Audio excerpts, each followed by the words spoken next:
Hello, first grade. Today we're going to read A Journey Through Time, The Cave Painter of Lascaux.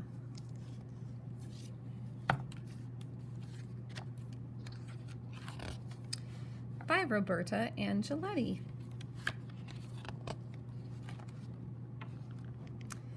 I couldn't believe it. It was the last day of our school trip to France, and all the classes were going to the theme park. All the classes except mine. For some reason, our teacher had to be different. He thought we should go and look at some old caves instead. All the way there, he kept talking about how special this Lascaux place was and how lucky we were to get the chance to go. I didn't feel lucky, but maybe it would be a chance to use my new camera.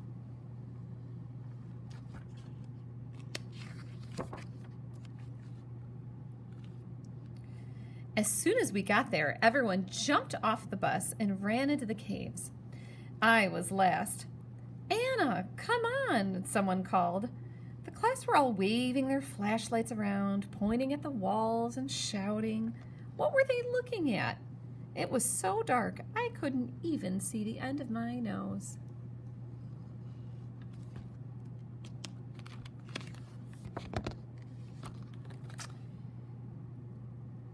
I could hear Mr. Roberts going on about the people who lived there 17,000 years ago and about the wonderful paintings that they did on the cave walls. I still couldn't see a thing. I wish someone had told me to bring a flashlight. But as my eyes got used to the dark, I did see something. Footprints. Bare footprints. I decided to follow them.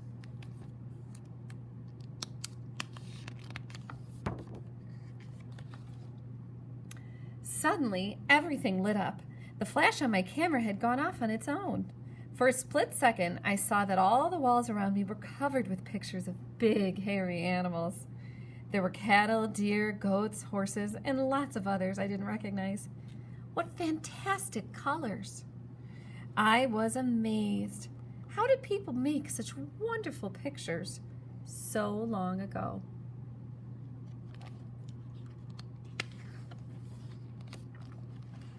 I kept following the footprints. Whoever made them must have had huge feet, worse than Dad's. It was really dark now, and the passage was getting very narrow. I started to worry that I might be lost.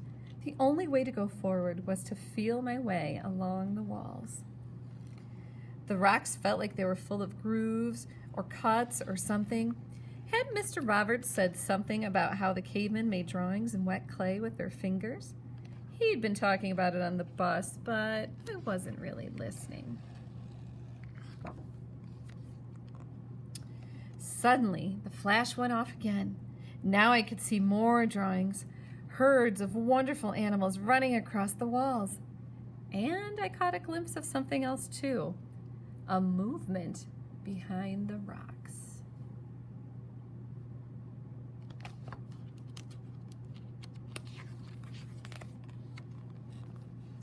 Something grabbed my camera strap. It was a caveman. "Help!" I screamed. "Get off!"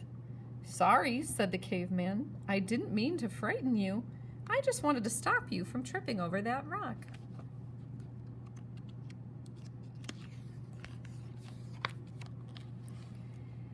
He spoke English, and he didn't look too dangerous, despite his scruffy furs and wild hair. "My name's Michael," he went on. "I'm the guard here." "I'm Anna," I said. "I thought you were a real caveman." Michael laughed. "No," he said. "I dress up like this for the tourists. They like to take photos of me, but I try to do everything properly to look exactly like a stone-aged man."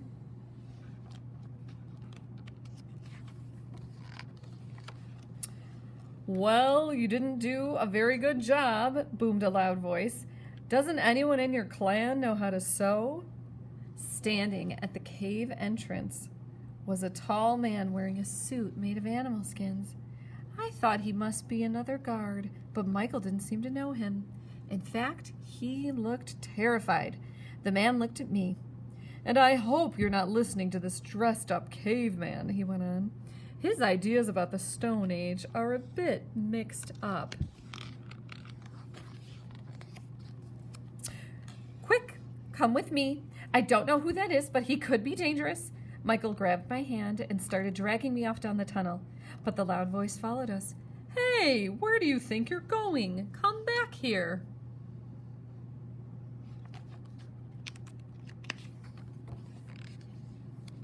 But as if by magic, the stranger appeared in front of us. Now tell me, what is this Neanderthal doing here? He said, smiling. Neanderthal? I'm a Homo sapiens, Michael replied crossly. I work here, looking after the paintings. I'm an expert on the Stone Age. The man must have thought this was a good joke. He could hardly speak for laughing. But who are you? I asked him. I'm one of the artists who did these paintings, and I just couldn't listen to any more of that rubbish he was telling you.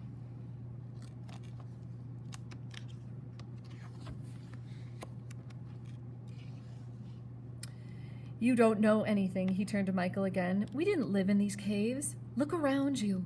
These are sacred caves, but they would hardly make a cozy home.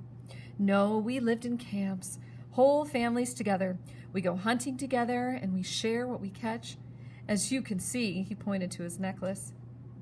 We make lovely ornaments, and we raise storytelling to a fine art.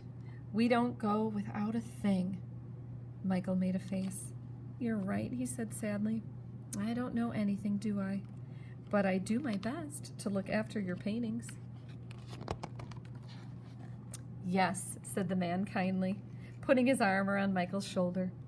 You've taken good care of our sacred place all these years. Beep, beep, beep. It was the school bus. I'd completely forgotten. Bye, I called to my guides as I ran toward the entrance. Wait, shouted the cave painter, handing me his bead necklace. A present from Lascaux, beamed Michael. Where were you? Asked Mr. Roberts as I got on the bus. I didn't know what to say. If I told him the truth, he'd never believe me. I wish I had remembered to take a photo.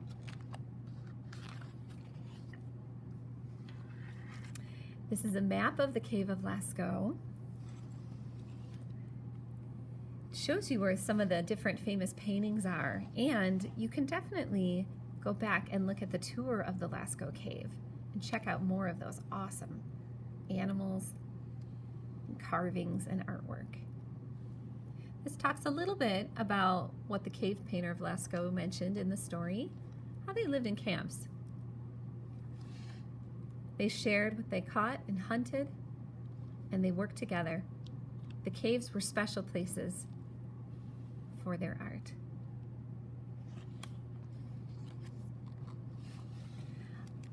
All the pictures of animals that were done in the illustrations on the cave walls are actual copies of paintings that really are in the Lascaux cave, just as you see here.